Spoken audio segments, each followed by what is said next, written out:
house. So, got a little work done. School's starting for the kids. Figured I'd show you. It's gone. So, my buddy's going to have fun playing with that. If you want to watch the rest of that single port build, go to John's channel, VintageSpeedVW.com. I'll try and, not .com, VintageSpeedVW. I'll try and put a link somewhere here, probably in the description, more likely in the description, because this channel's hard to find because you'll pull up the Vintage Speed exhaust. Anyways, my rat's nest of plumbing. So we got brake line all the way over and out. I had to weld a tab onto the trailing arm. Look at this side because it's right here. Tab is welded on the trailing arm to hold the brake line. Got a little clip in there. It comes down, goes to the stock retainer and clip over and around to where the stock T is. Actually, it's more like a junction there. Actually, it would have been a T there from original, but I had to replace the T because you can't run a T in this because we're running turning brakes. So each brake line has to be individual back here. So then it runs around, gets a clamp, and down and around over this bracket for the seat. And the back of the seat is basically where the bolt is up here. Down all the way up to the front and around here and to the turning brake assembly. So hopefully that will all stay. It might rattle a little bit. I'm going to put some cushioning on one or two places, but it's got, you know, the T there, the junction there's bolted down, it's got a bracket there, it's got a bracket there, comes over here, it's got brackets over here, and brackets along the frame rails. The next big deal is, when you box in the trailing arms, you really shoot yourself in the foot. And if you notice, for my e-brake cable, which I'm going to have, it still pulls in and out really good though, I will admit. Yeah. Barely any resistance, but it has to make a pretty sharp 45 and then another 45 to go underneath the bolts here. I'm going to have to come around and bend it around the front to clear this area, so it's going to have to go maybe a bracket to hold it to the trailing arm. And then because of all that, I can't go back to where it would have been, which would have been back here, because I'm not coming that way. So I have to weld a tube out here, like so, so that I can still let it flex up and down. So, the problem when you run those, you could probably run it, the caliper upside down, run it on the bottom, but then it's on the bottom, it's going to catch everything. And you can't, you probably could cut a hole in this plate, and that would probably be your best bet, is to over here somewhere, drill a big hole before you ever weld this on, big enough that you can fit this cable through, and then you could fit it through there and then kind of notch this maybe and run it up at the top. But then if you're running a Type 2 CV joint, that's kind of squished. But most guys are running box trailing arms, or not running e-brake.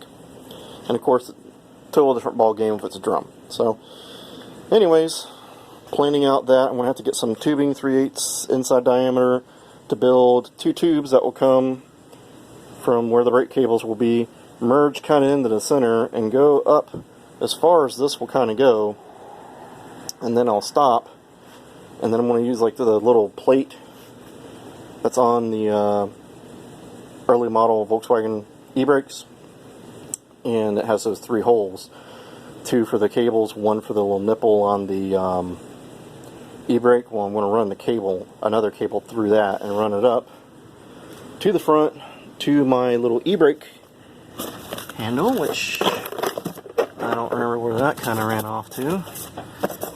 It's in here somewhere. There it is. To this guy. So,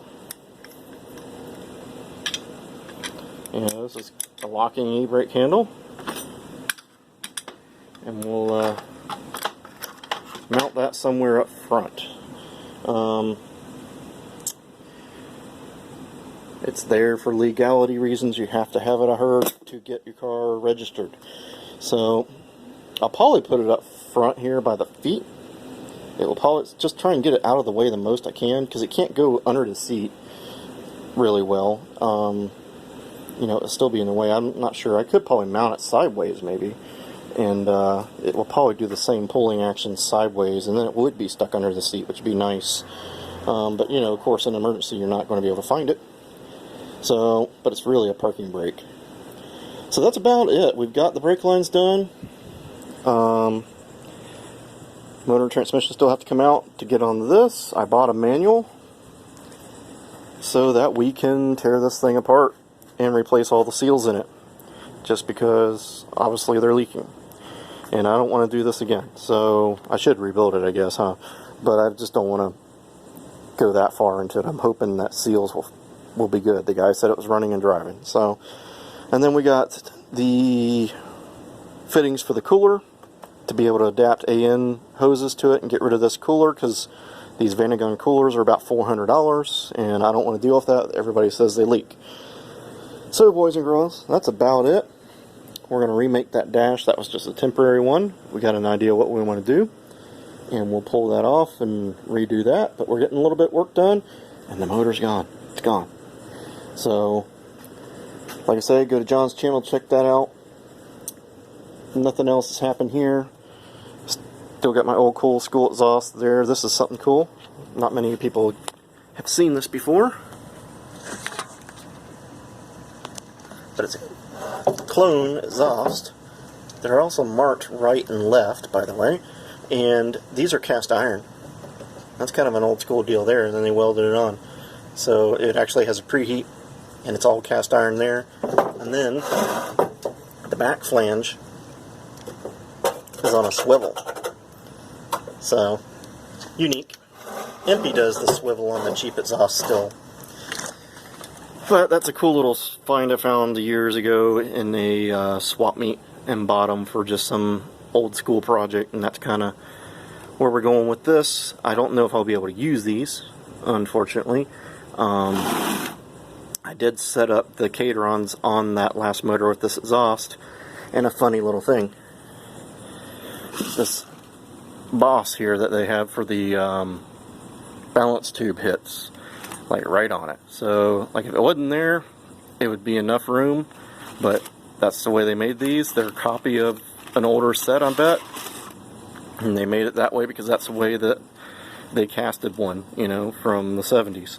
So I might not be able to use that exhaust with these.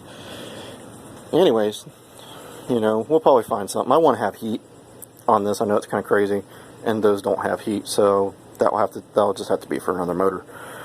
I'll see you guys later. Don't forget to like and subscribe, do all that YouTube stuff, and we're going to keep making progress even though it's very, very slow on this. So I'll see you guys later.